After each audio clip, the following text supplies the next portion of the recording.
Au Mali, c'est la querelle des marabouts. Le Conseil extraordinaire des ministres s'est réuni le 5 mai dernier avec le collège électoral pour le référendum constitutionnel du 18 juin 2023. Et la Ligue des imams et des érudits du Mali s'oppose ouvertement à la nouvelle constitution à cause du mot laïcité. La question de la laïcité dans la nouvelle constitution malienne déchaîne les passions.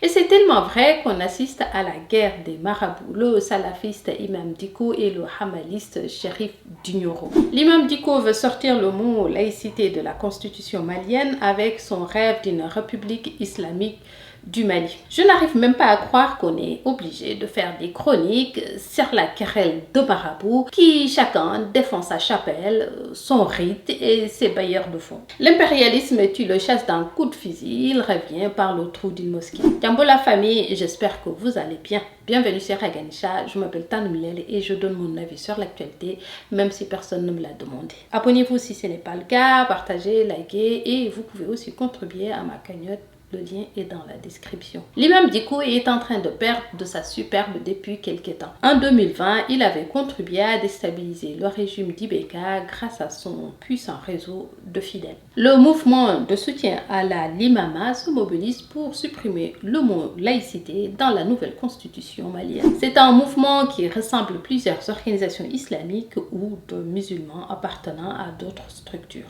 L'imama pense que la laïcité est héritée de la colonisation. C'est drôle, il paraît que cela maintient le Mali dans le joug idéologique et culturel étranger.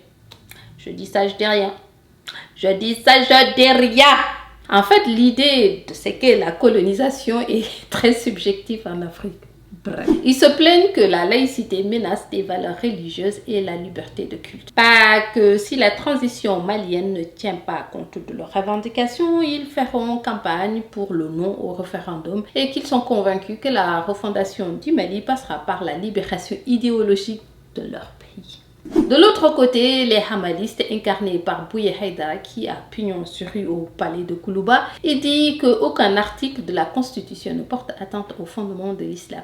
Donc, il demande à ses adeptes de voter pour la nouvelle constitution. Donc, si un truc avait déplu aux hamalistes dans la nouvelle constitution, on serait dans une grosse impasse. Donc, au Mali, on a les djihadistes, on a les rebelles, les hamalistes, les salafistes. Pourquoi être juste malien si on peut être tout ça à la fois? Pour Bouye Haïdara, le Mali compte aussi des citoyens qui ne sont pas musulmans, d'où la nécessité de rester un pays laïque. Mais qu'il faut respecter les valeurs de l'islam. Selon lui, adopter une république islamique n'est pas possible puisque l'État ne peut pas garantir l'application de la charia. Mais qu'il faut juste leur laisser le code de la famille. Et vous, êtes-vous pour une république islamique du Mali ou est-ce que vous tenez à la laïcité? En tout cas, abonnez-vous et